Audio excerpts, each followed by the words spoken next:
Hello everyone, welcome to Wikipedia CUET.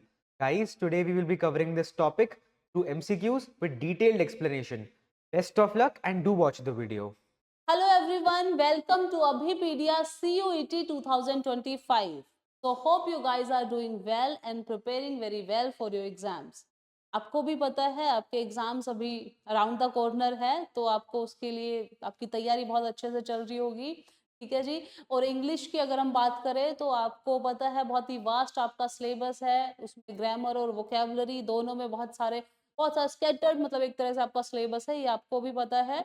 अगर नहीं पता है अभी तक तो आपको पता होना चाहिए, क्योंकि आपने जो आपका प्रीवियस ईयर क्वेश्चन पेपर है सबसे पहले आपने उससे गो थ्रू होना है। जब आप क्वेश्चन पेपर को देखते हो तो आपको बहुत सारा चीज़ों का पता चलता है, आपको एक आइडिया होता है कि एग्जाम का पैटर्न किस तरह से आता है। ठीक है जी। तो this is the right time. अगर आपने तैयारी नहीं शुरू की है तो आपको अपने एग्जाम के लिए तैयारी अच्छे से शुरू कर देनी चाहिए। ठीक है जी। अभी हम बात कर रहे हैं वोकेबलरी की, तो मैं आपको यहाँ पे वोकेबलरी के जो जो आपके टॉपिक्स हैं उन सारे टॉपिक्स के लिए आपको प्रिपेयर कर रही हूँ। एज वेल मैं आपके जितने भी ग्रामर के टॉपिक है उनके लिए भी मैं आपको प्रिपेयर कर रही हूँ। ठीक है। में हमने जो भी हमारे टॉपिक्स है, नाउन, प्रोनाउंस, एडजेक्टिव्स, वॉइसेस, इन सब से रिलेटेड एक दो क्वेश्चंस आते हैं। आपको सारे टॉपिक्स पढ़ने की जरूरत नहीं है, क्योंकि आपके पास अभी टाइम भी इतना नहीं है कि आप सारे टॉपिक्स को पढ़ो। तो उसी चीज को ध्यान में रखते हुए जो मैं एमसीक्यूज लेकर आई हूँ, जितने भी क्वेश्चंस है सारे बहुत इंपॉर्टेंट है, और ट्रस्ट में आपको क्वेश्चंस देखकर ही आपको आइडिया हो जाएगा, आपको पता चल जाएगा कि किस तरह से आंसर फाइंड आउट करना है, किस तरह से बाकी ऑप्शंस को एलिमिनेट करना है। क्लियर है जी। तो पहले हम एंटोनिम्स के हम कई पार्ट्स कर चुके हैं। One word that is also very important, क्योंकि आपने देखा है बहुत सारे क्वेश्चंस वन वर्ड से रिलेटेड आते हैं। तो अगर आपने ये 3-4 वीडियोस भी अगर आपने देख ली है तो आपको बहुत सारे क्वेश्चंस उसी में से याद हो जाएंगे। These questions are going to help you a lot, trust me. बहुत इंपॉर्टेंट क्वेश्चंस है ये। ठीक है जी। तो अभी ये जो पार्ट 4 है वन वर्ड सब्स्टिट्यूशन का, तो आई एम श्योर इसका इंट्रोडक्शन की अब जरूरत नहीं है। वन वर्ड्स क्या होते हैं? अनेकों शब्दों की जगह पे एक शब्द, ठीक है, जैसे हम हिंदी में बोलते हैं जो कभी मर नहीं सकता उसको हम क्या बोलते हैं? अमर बोलते हैं। इंग्लिश में क्या बोलते हैं? इमोर्टल बोलते हैं। इसी तरह के बहुत सारे वर्ड्स आपके एग्जाम में पूछे जाते हैं। स्टार्ट करते हैं क्वेश्चन नंबर फर्स्ट से। ओके, क्वेश्चन नंबर फर्स्ट है वन हु इज इनअफेक्टेड और indifferent to joy, pain, pleasure, और अब आगे क्या है? और ग्रीफ। ठीक है जी। जो सुख दुख किसी भी तरह की कोई भी सिचुएशन हो उसमें क्या रहता है? एक जैसा रहता है। तो उसके लिए जो सही वर्ड होगा वो क्या होगा? हाँ जी। तो उसके लिए जो सही वर्ड होगा उसके लिए ऑप्शन है वेरेशियस, वनरेबल, और ऑप्शन है टॉलरेंट, रिजाइंड, पैसिव, या फिर स्टोइक। देखो टॉलरेंट तो क्या है? जो सह लेता है बेचारा, है ना, उसको टॉलरेंट बोलेंगे। तो टॉलरेंट हमारा आंसर नहीं। रिजाइंड भी नहीं होगा, पैसिव भी नहीं होगा, तो करेक्ट जो आंसर हो जाएगा वो क्या होगा? स्टोइक हो। क्लियर। तो ऑप्शन क्या है? स्टोइक, पैसिव, रिजाइंड और टॉलरेंट। दोबारा से समझ लेते हैं। जॉय में, पेन में, प्लेजर में, जैसे हम बोलते हैं अरे इसको तो कोई फर्क ही नहीं पड़ता है, किसी भी सिचुएशन में इसको कोई फर्क नहीं पड़ता, तो उसके लिए जो एक वर्ड यूज करोगे आप उसके लिए क्या बोल सकते हो? ही सच एन इनडिफरेंट पर्सन, इसको कोई फर्क नहीं पड़ता है। ही सच अ स्टोइक पर्सन, तो आप स्टोइक बोल सकते हो, इनडिफरेंट बोल सकते हो, दोनों ही इसके सिनोनिम्स हो जाएंगे। क्लियर है। अब इसको याद रखना है। नेक्स्ट है a person who is greatly because of wisdom, मतलब जो अपनी विजडम क्या होता है? बुद्धि।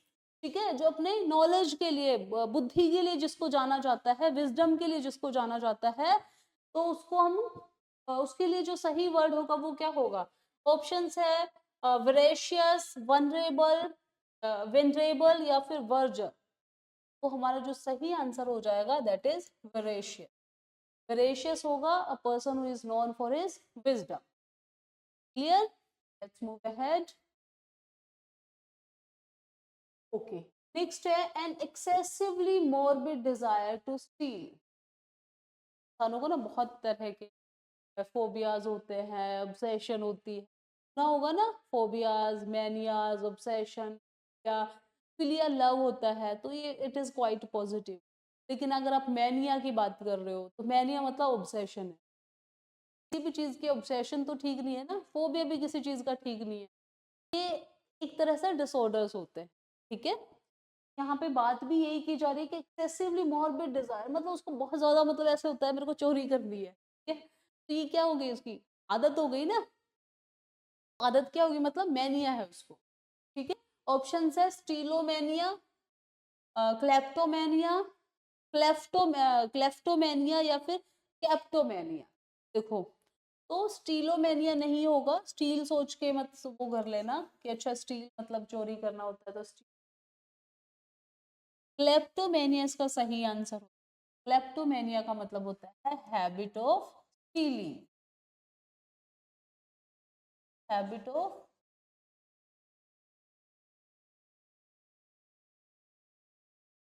क्लेप्टोमेनिया नहीं होगा, कैप्टोमेनिया, ये आपको कंफ्यूज करने के लिए क्लेप्टो से रिलेटेड कैप्टोमेनिया, ठीक है। तो चोरी करने की आदत को क्या बोलेंगे, kleptomania. Let's move ahead. Question number 4, prohibited by law or treaty from being imported or exported।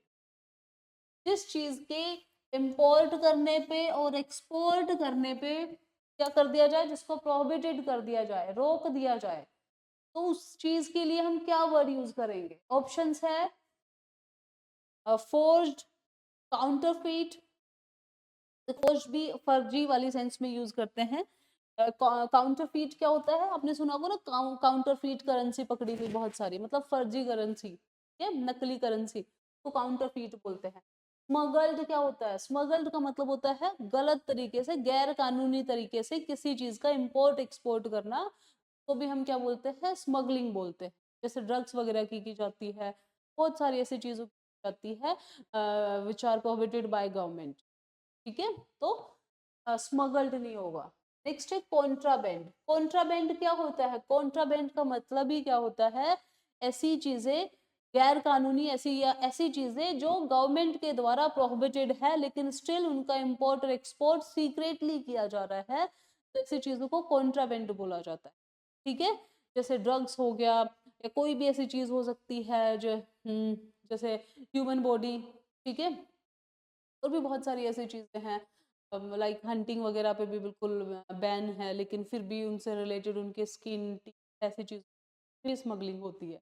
तो हम क्या, उसके लिए हम कॉन्ट्राबैंड यूज कर सकते हैं, प्रतिबंधित, या कुछ ऐसी मेडिसिन जिनको बंद कर दिया है गवर्नमेंट ने ड्यू टू सम रीजन, फिर भी उनको उनकी सप्लाई की जा रही है, तो उसको भी हम कॉन्ट्राबैंड कहेंगे। क्लियर है, लेट्स मूव अहेड।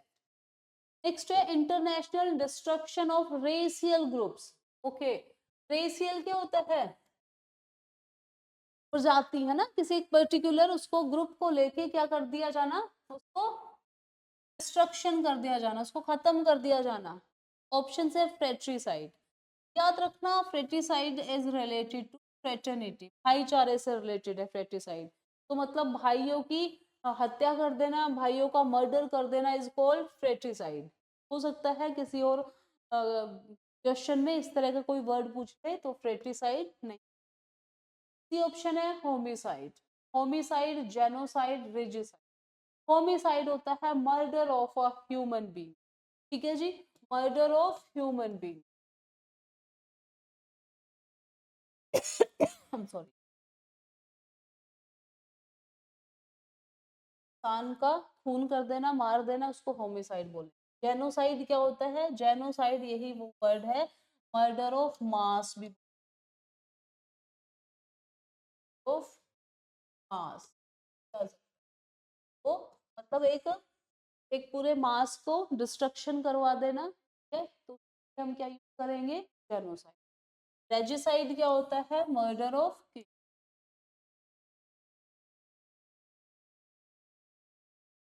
राजा को मार देना या उसका मर्डर करवा देना, उसको हम बोलेंगे regicide.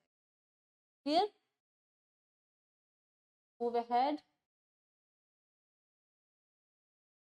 6, a person in a vehicle on horseback escorting another vehicle। Okay, navigating, navigator, escort, outrider या सिक्योरिटी, तो एस्कॉर्ट ही बोलते हैं, ठीक है। नेक्स्ट है, a person specially interested in the study of coins and medals, जो कॉइन्स और medals की स्टडी में इंटरेस्टेड हो या उनको इकट्ठा करता हो, है ना, शौक होता है ना लोगों को, बहुत अलग अलग तरह के शौक होते हैं। ऑप्शन है न्यूमेरिस्ट, न्यूमेरिस्ट नहीं होगा, ओके, न्यूमिस्मेटिस्ट, ओके, न्यूमिस्मेटिस्ट जो वर्ड आ गया है, तो जो न्यूमिस्मेटिस्ट जो वर्ड है इसका मतलब ये होता है a person who collects coins and medals, तो सी हमारा करेक्ट आंसर हो जाएगा, कॉइनिस्ट नहीं होगा, मेडलिस्ट।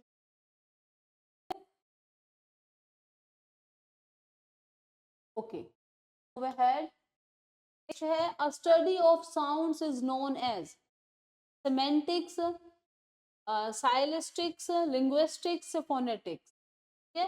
तो स्टडी ऑफ साउंड्स, साउंड्स की स्टडी को क्या बोलते हैं? लिंग्विस्टिक तो लैंग्वेज से रिलेटेड हो गया, ठीक है जी, ओके। साइलिस्ट नहीं है, आई गेस ये स्टाइलिस्ट है, ठीक है। स्टाइलिस्ट मतलब कि स्टाइल की जो लिखने का जो तरीका होता है उसके लिए वर्ड यूज किया जाता है। नेक्स्ट है फोनेटिक्स, फोनेटिक्स आपने सुना भी होगा ना,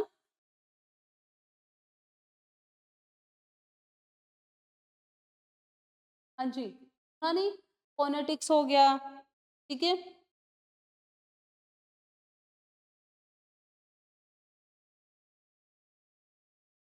तो फोनेटिक्स हो जाएगा,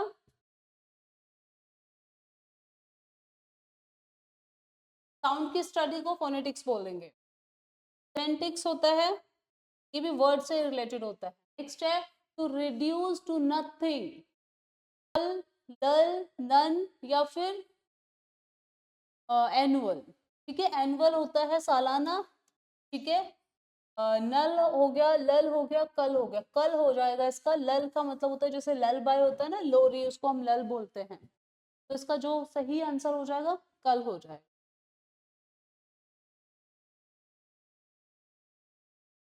नेक्स्ट है, एन ऑब्वियसली ट्रू और हैकनेड स्टेटमेंट, ट्रूइज्म, सेलोगिज्म, आइकॉनिक या फिर इमेजिज्म, ठीक है। ऑब्वियसली ट्रू और हैकनेड स्टेटमेंट, तो उसको हम क्या बोलेंगे? ट्रूइज्म बोलेंगे, सेलोगिज्म बोलेंगे, ठीक है, या फिर आइकॉनिक बोलेंगे। तो ट्रूइज्म क्या होता है? ट्रूइज्म भी उसी से रिलेटेड होता है, ठीक है जी, यस। नेक्स्ट है हमारा,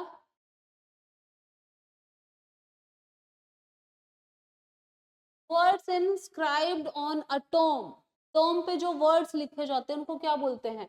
ऑप्शन है एपिलोग, एपिटाप, एपिटमी, ठीक है, या फिर एपिस्टल, ठीक है, ओके। तो एपिलोग क्या होता है? एपिलोग इज रिलेटेड टू, आपने देखा होगा पॉम्स वगैरह जो होती है, या फिर हम जो कुछ लिखते हैं उससे पहले जो लिखा जाता है उसको एपिलोग बोला जाता है, क्लियर।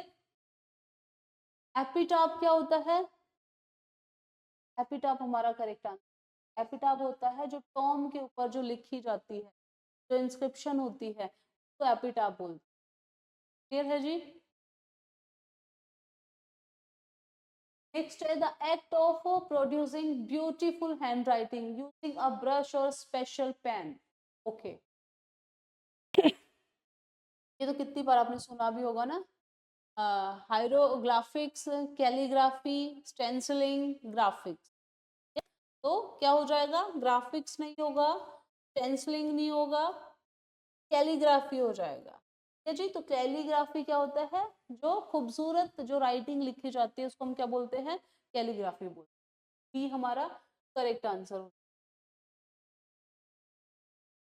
है। 13 क्वेश्चन है, a word composed of the first letters of the words in a phrase, acronym, abridgement, almanac या फिर एंक्रोनिज्म, हाँ जी, क्या बोला जाता है इनको?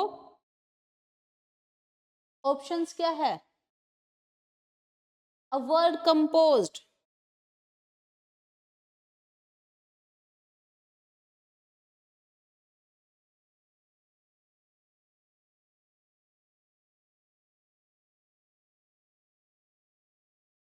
होते हैं ना जैसे,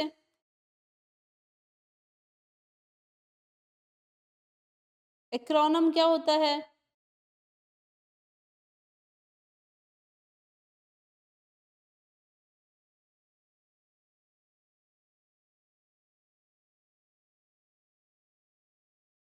शॉर्ट फॉर्म हम बोल सकते हैं मिनिएचर, ठीक है, एम्ब्रिजमेंट, एल्मेनिक, ठीक है, एनेक्रोनिज्म। तो सबसे पहले एक्रोनम का क्या मतलब होता है? शॉर्ट फॉर्म को हम एक्रोनम बोल देते हैं।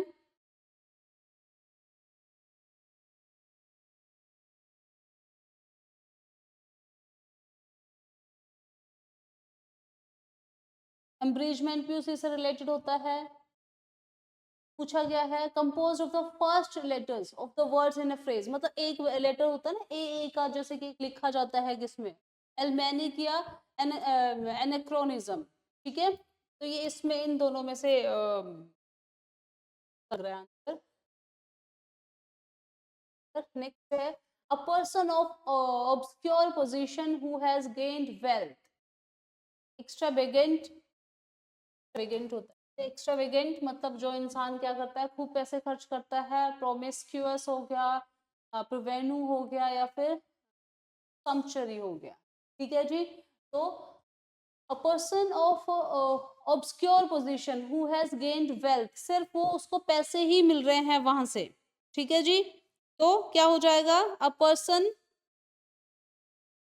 Who, a person of obscure position who has gained wealth,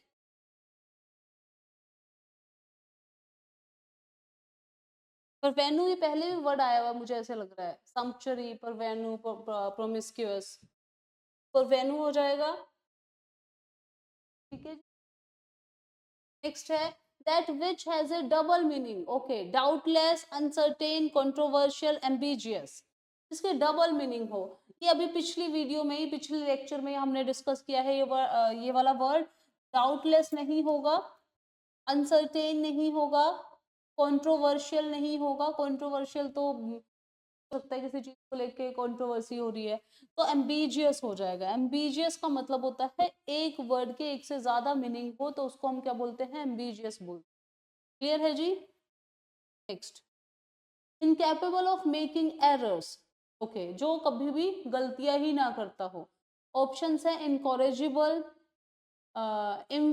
infallible, इम्पेरवियस या इनएक्सप्लिकेबल। देखो, इनकैपेबल ऑफ मेकिंग एरर्स, तो इनफेलिबल क्या होता है? जो कभी गलती ही ना करे, फॉलेबल। इनकोरिजिबल का मतलब क्या होता है? That can not be correct, जिसको कभी ठीक ना किया जा सके, ठीक है, that can not be corrected. तो कोई ऐसी गलती, ऐसी मिस्टेक जिसको कभी ठीक ना किया जा सके, उसको हम बोलते हैं इनकोरिजिबल। क्लियर? तो क्या हो जाएगा? इनकोरिजिबल नहीं होगा, इम्परवियस हो गया, इन एक्सप्लिकेबल का मतलब वही होता है जिस चीज को एक्सप्लेन ना किया जा सके, उसको हम बोलते हैं। ओके, नेक्स्ट है question number 17, governed bye a sense of duty. कोई ऐसा काम जो आप सेंस ऑफ ड्यूटी से कर रहे हो, कॉन्शियस, सेंसिबल, इंटेलिजेंट या फिर कॉन्शियस, कंसाइंशियस। इसको भी कॉन्शाइंसियस ही बोलते हैं वैसे हम। तो sense of duty, conscious, sensible, intelligent, तो कंसाइंशियस ही हो जाएगा, ठीक है।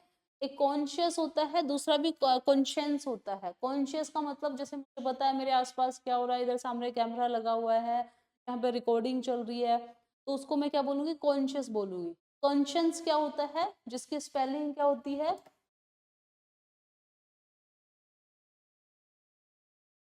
तो कंसाइंस नहीं बोलेंगे, इसको हम कॉन्शियस बोलेंगे। कॉन्शियस क्या होता है? तो बोलते हैं ना अंतरात्मा की आवाज, है ना, इनर वॉइस, कि मुझे, मैंने अगर किसी से झूठ बोल दिया तो मुझे बड़ा फील हुआ यार मैंने तो हम कॉन्शियस बोलेंगे। तो बोलते हैं नहीं, मेरी अंतरात्मा ने तो अलाउ ही नहीं किया कि मैं उसके साथ चीट, तो उसको हम क्या बोलते हैं? कॉन्शियस बोलते हैं। हो जाएगा सही।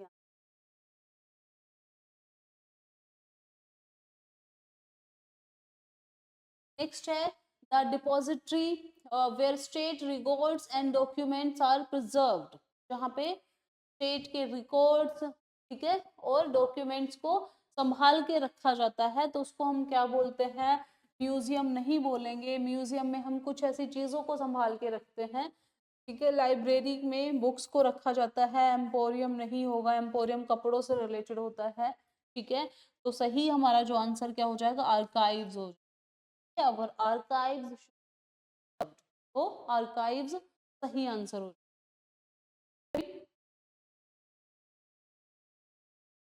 नेक्स्ट है that which is no longer fashionable और इन यूज, तो उसको हम क्या बोलेंगे? जो ना ही अभी फैशन में है, ना ही अभी यूज में। अनयूज्ड, एंशियंट, एब्सोल्यूट, या फिर एब्सोलेट, या फिर ओल्ड। तो क्या हो जाएगा? अनयूज्ड क्या होता है? जिसको यूज नहीं किया जा रहा है, ठीक है, जो चीज खराब हो गई है या अनयूज में है, तो उसको हम बोलेंगे। यहाँ पे हमसे ये पूछा गया है कि जो फैशन में भी नहीं है जो चीज, ठीक है, तो उसके लिए क्या हो जाएगा? ऑब्सोलेट हो जाएगा, ठीक है। एक होता है वेग, वेग में कोई चीज होना।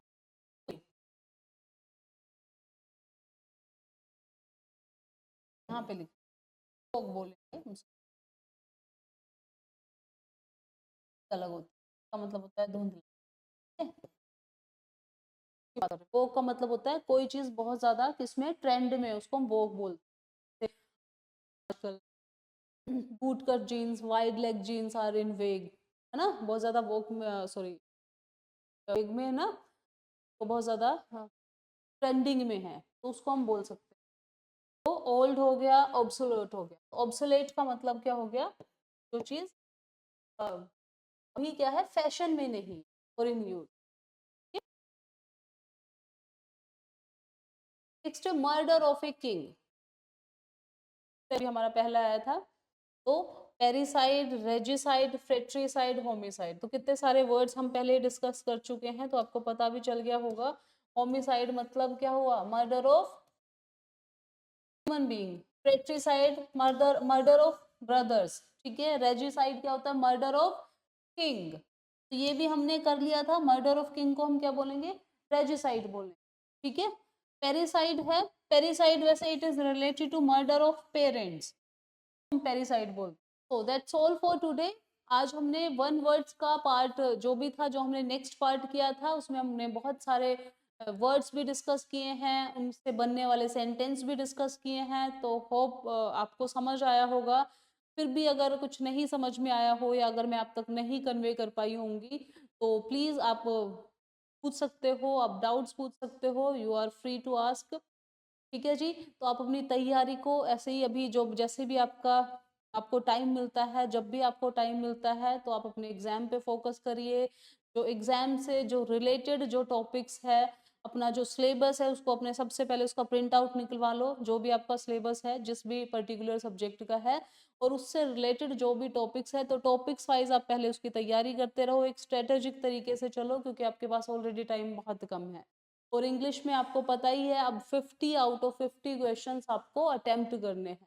तो अभी आपके पास चॉइस नहीं है कि आपने 30 क्वेश्चंस कर लिए तो काम चल जाएगा, ठीक है जी। जितना ज़्यादा हो सके आप जो क्वेश्चंस है अभी उनकी प्रैक्टिस करो।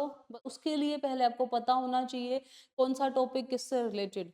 वोकेबलरी वास्ट है, बहुत ज़्यादा है, तो इधर उधर के सोर्सेज से अगर आप तैयारी करने की कोशिश करोगे तो आप इस टाइम पे कंफ्यूज, ठीक है जी। तो जितना भी आपके पास टाइम है उस टाइम को यूटिलाइज करो। जो भी आपके पास सोर्सेज है पढ़ने के, यूट्यूब के, तो यूट्यूब के भी रिलेटेड जो उससे जो टॉपिक्स है, जहाँ से आपको समझ आता है, आप वहाँ से पढ़ना स्टार्ट, ठीक है। तो thank you so much, have a good day had.